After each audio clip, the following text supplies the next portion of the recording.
Hello friends, welcome to my channel Sharmi's kitchen and blog. আজ আপনাদের সাথে আমি আরেকটি নতুন রেসিপি নিয়ে চলে এসেছি। এঁচোড় আর পটলের তরকারি খেতে খেতে অনেক সময় মুখে একটা অরুচি এসে যায়, তাই ভিন্ন স্বাদের কোনো রেসিপি হলে খুবই ভালো লাগে খেতে। তাই আজ আপনাদের সাথে আমি এঁচোড়, পটল আর পনিরের যুগলবন্দির একটি রেসিপি শেয়ার করব। তাহলে এই এঁচোড়, পটল আর পনিরের যুগলবন্দির রেসিপিটি আজ আমি কিভাবে তৈরি করছি চলুন দেখে নেওয়া যাক। পটল পনিরের যুগলবন্দি তৈরি করবার জন্য আমি 4টে বড় সাইজের পটল নিয়েছি আর এঁচোড়টাকে এরকমভাবে কেটে সেদ্ধ করে নিয়েছি, আর ছোট একটা পনিরের কিউব নিয়েছি। প্রথমে আমি পটলগুলোকে কেটে নেব। এই জন্য পটলটা একটু ঘষে নিয়ে এইভাবে সব পটলগুলোকে একটু ঘষে নেব আগে।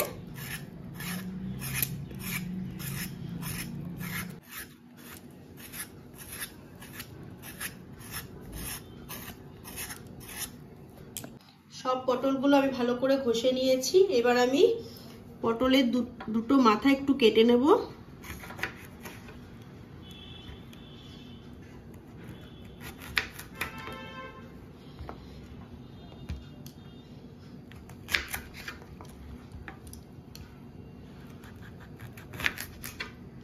আমি পটলের ভেতরের দানাগুলোকে বার করে নেব।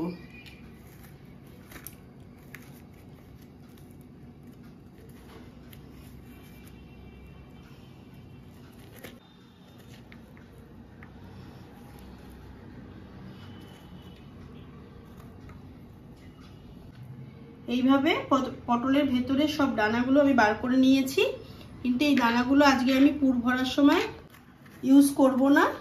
এইভাবে আমি সব দানাগুলোকে বার করে নেব সব কটা পটলের। এবার সেদ্ধ করা এঁচোড়গুলোকে একটি মেশারের সাহায্যে আমি মেশ করে নেব।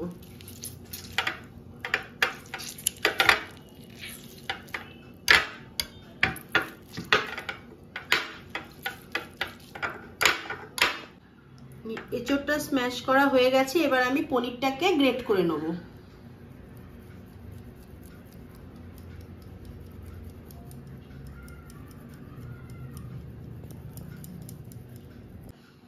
এবারে এঁচোড় আর পনিরটাকে একটু ভালো করে মাখিয়ে নেব। গ্যাসে প্যান বসিয়ে সাদা তেল দিয়ে দিলাম। তেলটা গরম হয়ে গেছে। এবার আমি পটলগুলোকে হালকা করে ভেজে নেব। একটু নুন দিয়ে দিলাম।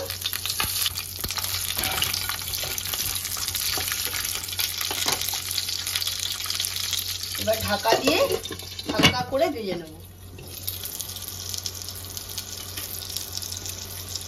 পটলটা আমার হালকা সেদ্ধও হয়ে গেছে আর হালকা ভাজাও হয়ে গেছে। আমি বেশি কড়া করে ভাজছি না। এবার আমি এটা তুলে নেব।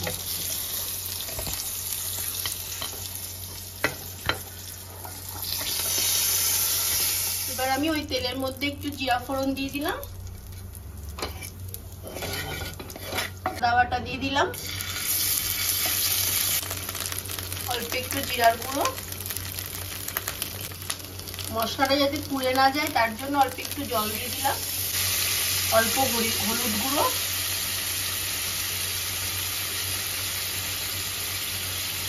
পরিমাণ মতন লবণ।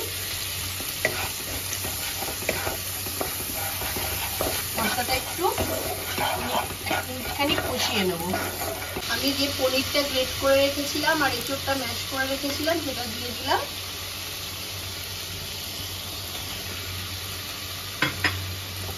এবার মশলার সাথে ভালো করে মিক্স করে নেব।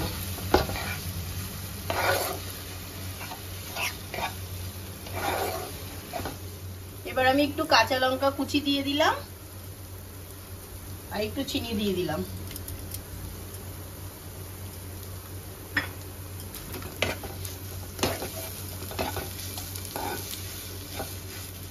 পুরটা আমার প্রায় রেডি হয়ে গেছে। এবার আমি ধনেপাতা কুচি দিয়ে দিলাম।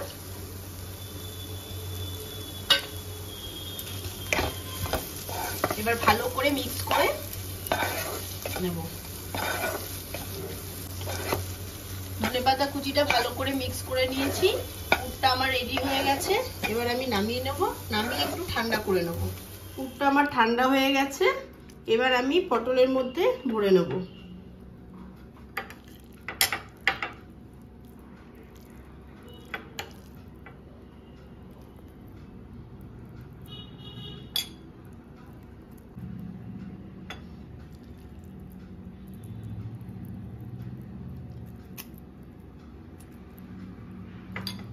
এইরকম ভাবে আমি সমস্ত পটলের মধ্যে পুরগুলোকে ভরে নেব।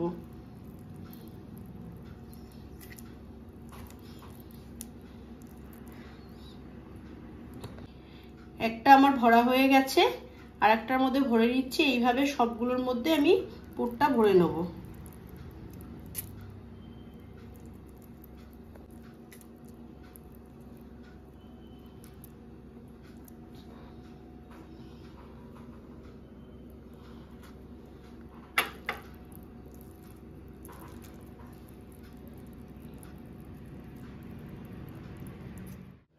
সব পটলগুলোর মধ্যে আমার পুর ভরা হয়ে গেছে। এবার আমি একটা গ্রেভি তৈরি করে নেব। কড়াইতে তেল দিয়ে দিয়েছি, তেলটা গরম হয়ে গেছে। এবার ফোড়নে আমি একটা শুকনো লঙ্কা, গোটা গরম মশলা আর একটু সাদা জিরে ফোড়ন দিয়ে দিলাম। ফোড়নটা আমার ভাজা হয়ে গেছে। এবার আমি সব মশলাগুলো দিয়ে দেবো। আদা বাটা দিয়ে দিলাম, লঙ্কার গুঁড়ো, জিরের গুঁড়ো, ধনের গুঁড়ো, হলুদ গুঁড়ো। মশলাটা যাতে পুড়ে না যায় তার জন্য একটু জল দিয়ে দিলাম। এবার মশলাটা ভালো করে মিক্স করে নেব।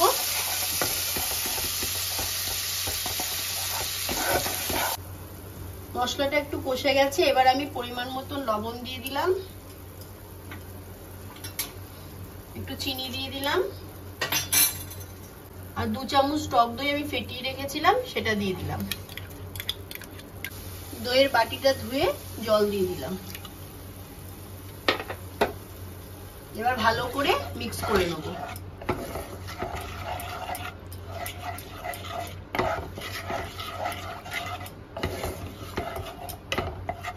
ঝোলটা ফুটে গেছে।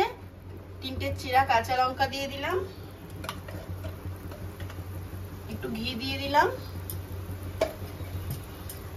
একটু বেটে রাখা গরম মশলা দিয়ে দিলাম। এই রান্নাটা আপনারা যে কোনো নিরামিষ দিনে তৈরি করতে পারেন। এইবার ভেজে রাখা পটলগুলো দিয়ে দিলাম।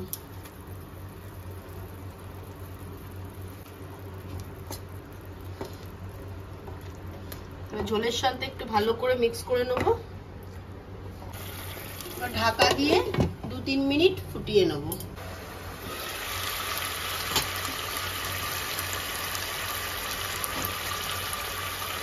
এবার আমি একটু গ্রেট করা পনির দিয়ে দেবো।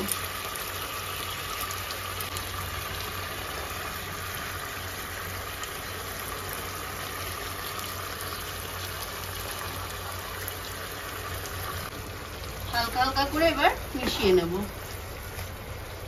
তাহলে ফ্রেন্ডস, এঁচোড়, পটল আর পনিরের পুর ভরা যুগলবন্দি রেসিপিটি আমার রেডি হয়ে গেছে। এবার এটা আমি নামিয়ে নেব। তাহলে ফ্রেন্ডস, আমার এই এঁচোড়, পটল আর পনিরের যুগলবন্দি রেসিপিটি একদম রেডি হয়ে গেছে। এটা আপনারা পোলাও, ফ্রাইড রাইস, ভাত সবকিছুর সঙ্গেই খেতে পারবেন।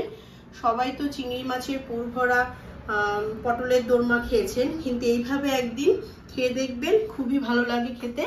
আর রেসিপিটি করার পর কেমন লাগলো আমাকে কমেন্ট করে জানাবেন। আর আমার এই ভিডিওটি যদি আপনাদের ভালো লেগে থাকে তাহলে আপনারা লাইক, কমেন্ট, শেয়ার, সাবস্ক্রাইব করবেন। আর পাশের বেল আইকনটিকে ক্লিক করে রাখবেন যাতে নেক্সট কোনো ভিডিও ছাড়ার সাথে সাথে আপনাদের কাছে নোটিফিকেশন পৌঁছে যায়। আপনারা ভালো থাকবেন, সুস্থ থাকবেন। আবার দেখা হচ্ছে নেক্সট ভিডিওতে। টাটা।